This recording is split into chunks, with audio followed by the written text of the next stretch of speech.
건강의 모든 지식을 쉽고 재미있게 알아가는 시간 다물어 클럽 이지혜입니다. 자, 오늘은요 심리학계 대부 세 분을 모셨습니다. 소개해드릴까요? 아주대학교 심리학과 교수, 인지심리학 전공, 더 유니버시티 오브 텍사스의 노스틴, 김경일. 영남대학교 심리학과 교수, 언어심리학 전공, 미국 유니버시티 오브 노스캐롤라이나, 채플힐 박사 이윤영. 경남대학교 심리학과 교수, 판단 및 추론 심리학 전공, 미국 더 오하이오 스테이트 유니버시티 박사 김태웅. 심리학에도 분야가 굉장히 다양한 것 같아요. 그렇죠? 좀 소개 좀 해주실까요? 크게 보면 저희가 다 같은 인지심리학인데 인지심리학에서 제일 좀 거리가 있다라고 하는 건 좀 그렇지만 이제 상담 심리학, 상담 뭐 임상 심리학, 네. 그분들은 저 같은 인지심리학자들을 이공계라고 막 놀리죠. 이공계. 네, 뇌 배우고 막 측정하는 그렇죠. 수학 배우고 막 약간 이러니까. 의대생 느낌이에요. 그렇죠. 네. 저도 그래서 엉엉 울면서 호르몬과 신경계 구조를 배웠는데 네. 언어 심리학이라 그러면 언어 심리학은 인간의 그 생각이 어떻게 이루어지나부터 생각을 해야 되는데 보통 오늘 지금 이 순간 무슨 생각하세요? 지금 오늘 녹화 몇 시에 끝나지? 훅 들어가. 그런 생각을 합니다. 지금 녹화 몇 시에 끝나지? 약간 뭐 이 생각을 뭘로 하냐? 바로 언어로 합니다. 언어로. 언어는 사고의 틀입니다. 사고의 도구고. 네네. 그래서 사실은 어떤 의미로는 언어의 질이 사고의 질이다. 이렇게도 얘기를 합니다. 근데 왜 그래서 그 해당되는 단어가 없으면 그걸 느끼지도 못한다는 연구들 꽤 많잖아요. 예, 그렇죠. 그렇죠. 뭐 색깔에 관련된 거. 그렇죠. 네. 그러네요. 우리나라 언어가 푸른색을 푸리 딩딩하다, 푸르 스름하다 뭐 여러 가지로 표현하는데 미국 그냥 블루잖아요. 그렇죠. 그러니까 약간 좀 사고의 체계가 같을 수가 없다. 그렇죠. 그렇죠. 그래서 변별력도 좋은 거예요. 그래서 지각적으로도 변별력이 좋아요. 그렇기 때문에. 네. 저 그럼 판단 및 추론으로 넘어가면요. 우리가 아는 프로파일러 이런 거랑 약간 연관이 되나요? 저희가 그런 걸 굉장히 잘 못 맞추는 사람들 중에 하나인데 아니 제 눈빛 이지적인 거 제가 봤는데. 네. 많이 찍어봤는데. 계속 들키고 있습니다. 뭔가. 결국은 판단이랑 추론 이런 것들도요. 통계죠. 그러니까 사람들이 일반적으로 어떻게 생각하는지를 데이터를 모아서 확률적으로 이야기하는 겁니다. 네. 쉽게 생각하시면 사람이 생각하고 행동하는 걸 다 다루니까 분야가 엄청나게 많다. 이렇게 생각하시는 게 더 좋겠어요. 우리 일상의 모든 것들을 담고 있는 거네요. 네, 그렇죠. 그래서 심리학자들끼리는 그렇게 얘기합니다. 우리는 뿌리는 깊지 않고 넓다. 네, 깊고 넓으면 좋지만 그 정도는 아니지만 우리 최소한 넓다. 자기 얘기야, 자기 얘기. 얘기할수록 너무나 흥미진진합니다. 아직 우리 주제 얘기도 못 했는데 시간만 가고 있어요. 오늘 주제가 뭐였죠?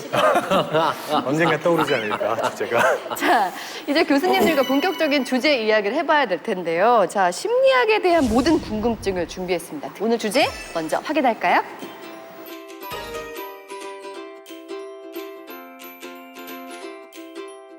오늘은 아마도 제가 고민을 상담하는 날이 되지 않을까 싶은데 일단 궁금해요. 세 분도 다이어트를 하시나요? 그러니까 다이어트를 할 리가 없어 이런 거죠. 다이어트를 네, 했다면 네, 이럴 네. 리가 없어. 남자분들 아니야. 남자분들은 또 아무래도 여자분들보단 다이어트에 대한 어떤 스트레스가 좀 덜하실 것 같아서 어떠세요? 일반적으로 다이어트가 필요한 사람들이 네. 다이어트를 안 합니다. 명백히 필요해 보이는 우리는 별로 안 합니다. 다이어트 하시죠? 저는 평생 하고 있죠. 그렇죠. 네. 이렇습니다. 네. 별로 필요하지 않은 사람들은 하고 네. 정작 필요한 사람은 안 하게 되더라고요. 날 쳐다보면 그렇습니다. 조금 전 좀 많이 뺐어요, 그래도. 뺀 게 이 정도지만. 진짜. 아니 근데 우리가 다이어트 얘기하고 있지만 100번 시도하면 100번 실패하는 게 다이어트거든요. 오죽하면은 다이어트 성공하는 애들하고 놀지 말라는 얘기를 하시겠어요. 그만큼 쉽지 않다는 이야기고. 그렇다면 우리가 얘기를 해봐야죠. 왜 매번 실패를 할까? 왜 그럴까요? 다이어트 할 때. 심리학 이론이 지금 몇 개가 그렇죠. 나와야 되죠. 네. 심리학이랑 관련이 있어요? 정말 많은 심리학 이론이 있죠. 오. 그러니까 나는 지금 뭐 90kg니까 75kg까지 빼겠다. 그럼 딱 15kg을 빼야 된다는 결과에 집중을 하면 거기까지 갔다가 그 다음에 결과에 도달하고 나서 뭘 해야 될지를 모르는 거예요. 그러니까 다시 요요 현상이 생깁니다. 그리고 또 다시 또 결과 목표를 세웁니다. 그러면 또 뭘 해야 될지 모르니까 요요 현상이 생기고 이런 경우가 되게 많거든요. 그래서 다이어트 할 때 일단 과정 목표를 세우셔야 돼요. 과정. 그러니까 내가 몸무게를 몇 킬로그램 빼겠다가 아니고 나는 앞으로 생활을 이런 식으로 바꿔나가겠다. 예를 들면 제일 쉬운 게 한 숟가락 덜 먹겠다. 이런 게 대표적인 과정 목표거든요. 그러면 조금 더 나아가면 이제 어떤 음식을 주로 먹겠다. 그러면 그게 특정 몸무게에 도달해도 그게 이제 습관화가 돼서 계속 이어질 수 있죠. 근데 일반적으로는 그렇게 목표를 세우지 않고 네. 내가 올해는 반드시 5kg 빼겠어 혹은 10kg 빼겠어 이렇게만 하시거든요. 그건 실패할 가능성이 거의 100%다 이렇게 말씀드릴 수 있어요. 그 다이어트 실패한 이후에 여러 가지 심리학 기저가 뭐 도입된다라는 말씀하셨잖아요. 그 중에 하나가 보상 심리가 아닐까 저는 그렇게 생각하거든요. 그게 다이어트를 해서 무언가를 얻을 수 있다는 걸 네. 말씀하시는 건가요? 아니요. 실패하는 이유기 때문에 내가 이만큼 굶었어. 네. 먹어도 돼. 아. 이런 보상 심리. 그게 이제 뭐 그렇게 설명할 수도 있는데 그걸 조금 뒤집어 보면 내가 이렇게 굶었어는 내가 의지력을 이만큼 발휘해서 여기까지 참아왔어잖아요. 그러니까 내가 참아온 것에 대한 보상을 주겠다는 거잖아요. 그게 바로 의지력이라는 거에 대해서 잘못 이해하고 계시기 때문에 나타나는 현상입니다. 근데 다이어트 할 때 가장 중요한 게 의지력 아닌가요? 사실. 네. 네. 보통은 내가 오늘 하루는 굶겠어. 하루 굶었다 성공했다. 내가 이틀째는 성공한다. 이런 의지력을 통해서 다이어트 성공하는 거. 그러니까 3일까지는 갑니다. 네. 자신감이죠 사실.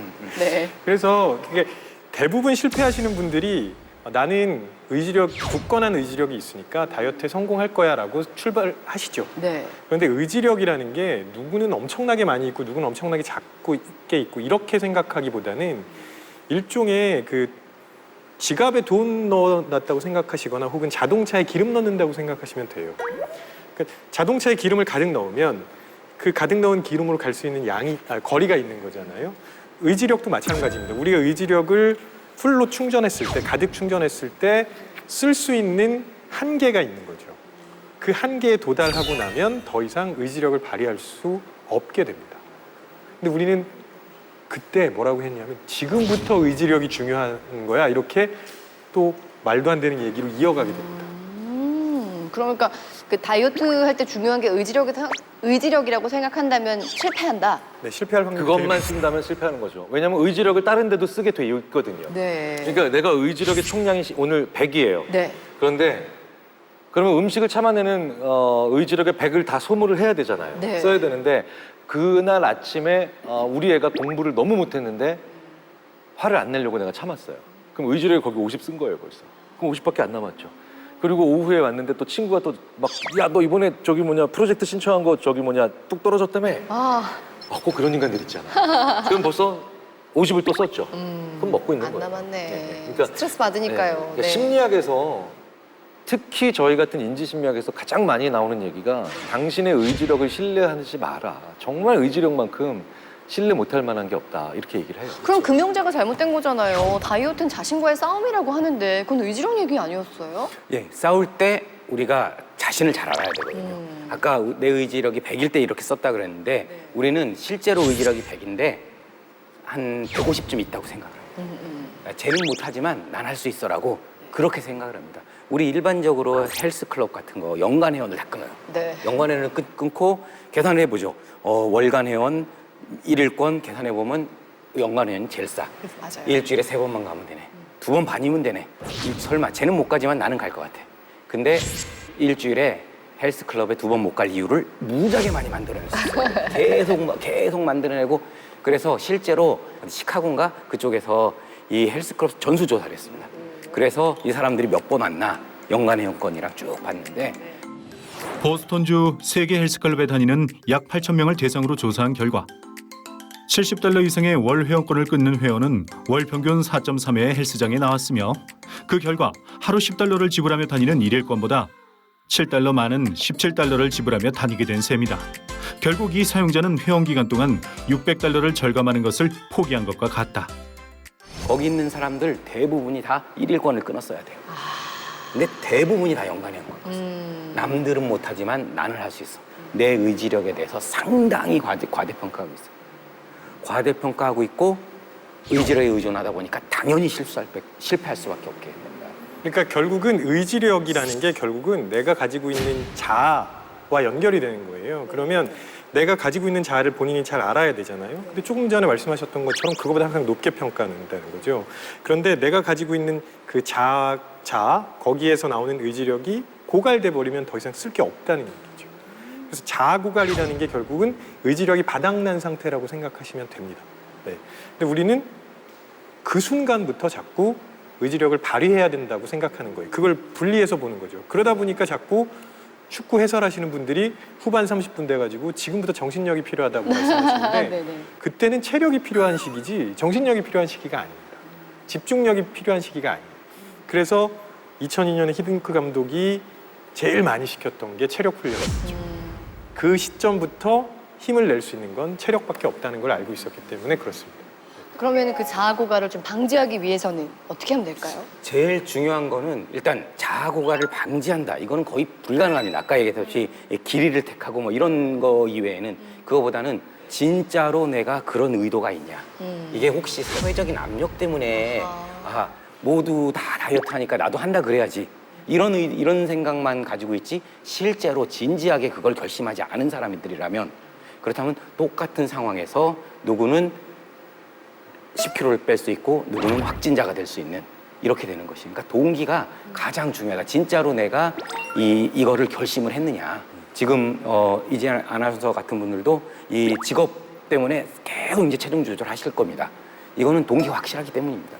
사실은. 그래서 남들보다 더 그러니까 덜 의지력을 쓰고도 할 수 있게 되는 거라. 그리고 거의 습관처럼 식이 조절을 하시는 거잖아요. 맞아요. 그게 습관화가 되면 의지력을 많이 사용하지 않아도 됩니다. 즉 에너지를 많이 사용하지 않아도 돼요. 그래서 이게 무언가 새로운 걸 할 때 항상 에너지가 많이 필요하거든요. 그래서 다이어트를 매년 결심하고 실패하는 게 바로 그것 때문인 거죠. 그래서 이게 일정하게 행동 패턴으로 만들어주는 걸 습관화라고 하고 이지혜 아나운서도 지금까지 그렇게 계속 지속적으로 해왔기 때문에 거기에 쓰는 의지력은 다른 분들에 비해서 상대적으로 좀 작은 거죠. 근데 이상하죠. 다이어트 할 때 유난히 평소에 생각도 안 나던 자극적인 음식들이 좀 많이 땡기거든요. 떡볶이, 라면에 치즈 넣어서 막 이런 자극적인 게 더 땡겨요. 막 이렇게 맵고 짜고 이런 거. 그런 것도 어떤 심리적인 걸까요? 너무나 자연스러운 그렇죠? 그런 정상적인 인간이시라는 뜻이에요. 안 그런 게 이상합니다. 다행이네요. 네. 우리가 일반적으로 이제 모든 거에 대해서 기저 수준이라는 게 있습니다. 베이직. 기저 수준이라. 모든 행동에는 기저 수준이라는 게 있다. 내가 원하는 행동을 제안했을 때 기저 수준은 아래로 떨어지게 되고 그 행동을 더 하고 싶은 욕구를 느끼게 된다. 극단적인 예로 공부를 못하게 막거나 학교에 못 가게 하면 더 하고 싶어지게 된다. 다이어트와 관련해서 라면을 먹지 못하게 하면 더 먹고 싶다는 생각이 들고 결국 의지력이 약화된 순간 폭식을 하게 된다. 그 기저 수준에서 현저히 떨어졌을 때 그랬을 때 더 큰 동기들이 생기고 그런 더 큰 동기들이 생겼을 때 열량이 높고 자극적인 음식들을 찾는 그런 경향성들이 계속 올라간다. 그리고 자극적인 음식이 혈당이 높아요. 혈당. 네, 혈당을 높이는 음식들이 많은데요. 네. 생각해보면 다이어트를 그 옛날부터 했을까요? 다이어트라는 건 물자가 풍부해진 이후부터 나온 개념이거든요. 넘치기 시작했을 때부터. 그런데 우리 인간은 진화의 역사로 볼 때 다이어트를 할 필요가 없는 삶을 훨씬 오래 살았죠. 왜냐하면 있을 때 무조건 먹어야 됐으니까요. 네. 굉장히 오랜 기간 동안 우리의 DNA는 무언가 있으면 먹어야 된다는 거에 맞춰져 왔습니다. 근데 지금 아직 그 DNA가 다이어트에 맞춰질 정도로 변하지 않았거든요. 그래서 혈당량을 높여주는, 혈당량을 보충해주는 음식을 찾는 건 굉장히 자연스러운 현상이기도 합니다. 그러니까 우리의 생존의 문제이다가 어떤 선택의 문제가 되면서부터 하는 고민이네요. 다이어트라는 게. 맞아요. 그리고 네. 불필요하게 바쁠 때 지나치게 바쁘게 살면 자극적인 음식을 과다하게 섭취하게 돼 있어요. 도시 음식이 농촌 음식보다 똑같은 프랜차이즈에서 좀 더 매운 경향이 있고 자극적인 경향이 있고요. 네. 그리고 학교 앞에서도 학생들이 학기 초보다 학기 말에 좀 더 자극적인 음식을 많이 소모하고 있고요. 그리고 증권회사에서도 오전보다 오후에 펀드 딜러, 그러니까 그 펀드 매니저들이 더 자극적인 음식을 많이 먹습니다. 공통점이 뭡니까? 시간에 쫓기고 있다는 거예요. 그럼 시간에 쫓기고 있다라고 하는 사람들은 그러니까 빠른 속도로 뇌에 자극을 줘서 포만감도 빨리 유발시키는 음식들을 좋아하게 돼 있거든요. 그렇기 때문에 내가 자극적인 음식을 많이 먹는 것을 좀 줄이는 방법 중에 하나가 의지력은 사실은 믿을 만한 게 많이 안 되니까 조금 더 내가 스케줄을 하나 좀 덜 잡고 그리고 조금 더 여유 있는 삶을 살아가면 일 속에서 자극적인 것들을 좀 적게 먹으실 수 있을 거예요. 다이어트는 왜 매번 실패하는가? 다이어트는 내가 왜 다이어트를 하고 싶은지에 대한 동기가 아닌 몇 킬로그램을 꼭 감량해야 한다는 과정 목표를 세우기 때문이다.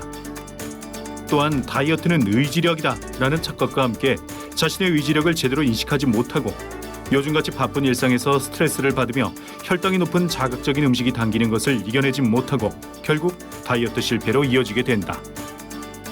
그리고 다이어트를 성공했을 때 제 팁을 하나 거기다 더 섞자면 내가 뭘 먹었는지 헤아려 보지 않는 거예요. 그 저는 오히려 바쁠 때 더 잘 되더라고요. 그러니까 뭔가 바빠서 먹을 시간이 없을 때 그냥 그 식사 시간을 놓친다 그러면은 내가 안 먹었다는 사실조차 잊어버리는 거예요. 그러니까 습관을 만드는 좀 가장 좋은 방법으로 이렇게 뇌를 속이는 그런 전략들이 필요할 것 같아요. 그럼요. if then when이라고 해요.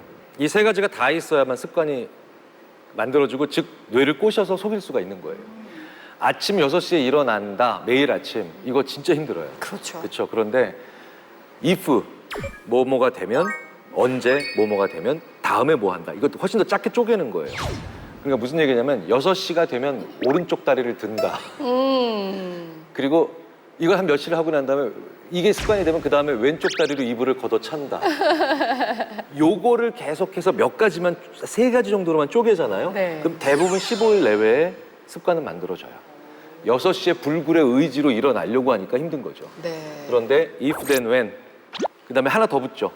사람은 기분 좋으면 그걸 계속 유지하려고 하죠. 그러니까 새로운 습관을 못 만들어요. 약간 침울한 날, 상사한테 혼난 날, 기분이 조금 꿀꿀한 날, 통상적으로 이렇게 된 날, 다음 날 혹은 그날 저녁에 if then when으로 평상시에 뭐뭐 해야지를 3가지로만 쪼개서 연달아 붙여놓으면 그럼 만드실 수 있어요. 네, 그게 새로운 습관에 뇌를 속이는 방법입니다. 네. 이 습관이 아까 그 의지력과 연결이 되면 정말로 중요한 건데 아까 말씀하신 것처럼 습관화가 되면 의지력을 안 쓰게 되고 그러면 그 의지력 고갈, 자아 고갈이 일어날 확률이 현저히 떨어집니다. 그렇기 때문에 습관화를 만드는 것이 가장 중요하다. 우리 이 호텔에 어디 출장 가서 하루 먹고 일어나서 아침에 나오면 되게 피곤합니다. 나올 때. 아 그래서 잠자리가 불편했나 사실은 그게 아니라 불 어떻게 켜지? 부터 생각해서 칫솔은 어디 있지? 다 에너지 썼습니다. 집에서는 절대 안 그러거든요. 집에서는 눈도 못 뜨고 불 켜고 양치질하고 화장실 가고 다 하고 옷 입고 나오니까 아무런 에너지가 안 쓰고 그래서 다이어트와 관련된 작은 습관부터 이렇게 시작을 해나가면 분명히 이제 성공할 수 있을 거다. 근데 재밌네요. 일단은 뭐 우리가 다이어트 하면 트레이너 만날 생각을 했지 심리학자들의 분석을 들을 생각은 안 해보잖아요. 또 새로운 접근이라는 생각이 들었어요. 자, 오늘 이 이야기 마무리하면서 한 말씀씩 부탁드릴까요? 네. 심리적인 부담을 좀 줄였으면 좋겠습니다. 그 다이어트라는 거는 굉장히 큰 거예요. 지금 뭐 두 분 교수님께서 말씀하셨지만 이거는 내가 하겠다고 마음을 먹은 다음에 못하게 되면 마음의 상처가 커집니다. 나는 이 정도도 못하는 사람이구나. 그러면 다시 그걸 시도할 엄두가 안 나게 돼요. 그런데 이걸 작게 쪼개면 아주 작은 단위의 행동은 혹시나 어겼다고 하더라도 크게 부담이 되지 않거든요. 동시에 훨씬 더 습관화하기는 쉬워집니다. 네. 그러니까 몸에 좋은 걸 뭘 더 먹자 혹은 몸에 안 좋은 거 하나를 덜 먹자 이렇게 시작하시면 성공 가능성을 조금씩 높일 수 있지 않을까 하는 생각을 해봅니다. 네. 그러기 위해서는 내 말이 어떻게 나와야 되는가 알려드릴게요. 그러니까 다이어트가 어때? 나 망했어. 나 성공했어. 이렇게 나오면 벌써 이건 목표만 있지 계획이 없다는 거예요. 그래서 진짜로 지금 말씀하신 게 목표랑 계획을 혼동하지 말라는 말씀이거든요. 목표는 하나지만 계획은 잘게 쪼개져 있어야 되죠. 그러니까 나의 진도 상황을 75%, 30%, 나 오늘 나한테 70점짜리야, 45점짜리 이렇게 말을 할 수가 있어야 돼요. 그런 말을 하실 수 있는 느낌을 먼저 만드시고 쪼개면 더 잘게 썰으실 수 있으실 거예요. 네. 일반적으로 사람들이 뭔가를 할 때 뭐 하지 않기, 라면 먹지 않기, 뭐 안 하기로 많이 얘기를 하는데 그렇게 가지 말고 뭐 하기. 그러니까 뭐 샐러드 먹기, 그 다음에 한 정거장 걸어가기, 뭐 하기. 인간이 습관을 만들 때는 절대로 하지 않기를 배울 수는 없습니다. 뭐를 하기를 배울 수밖에 없기 때문에 계획을 세울 때 항상 뭐 하기로 너무 거창하게 하지 말고 쉬운 작은 거를 하기 이렇게 만들면 성공할 가능성이 국물 안 현저히 먹기가 올라간다. 아니라 국물 덜어내기였구나 내가. 그거였네. 아 진짜 그러니까 다이어트 이야기를 헬스 트레이너가 아닌 심리학자들과 함께 이야기를 나누니까 더 재미있는 접근을 하게 되는데요. 일단은 나 스스로를 좀 돌아봐야 된다는 생각이 들어요. 내 다이어트에 어떤 점수를 매겨보고 내 어떤 문제를 좀 파악하고 세부적으로 쪼개면서 다시 한번 계획표를 써야겠다. 일단 5kg 빼자 지우고 새롭게 습관화할 수 있는 작은 것부터 실천해야겠다는 생각을 하게 됐습니다. 그게 정답이네. 네, 일단 우리가 얘기를 나눠봤으니까 뭐 이 주제를 한 3개월 후에 다시 만나서 우리 다이어트의 상태를 한번 확인해보면서 훌륭하시네요. 얘기해보면 일단 가시기 전에 라면부터 먹고. 오늘만 먹읍시다. 아니 오늘 체중을 지금 재. 알겠습니다. 다음 이 시간에도 재미있는 심리 이야기로 돌아올게요. 고맙습니다. 감사합니다.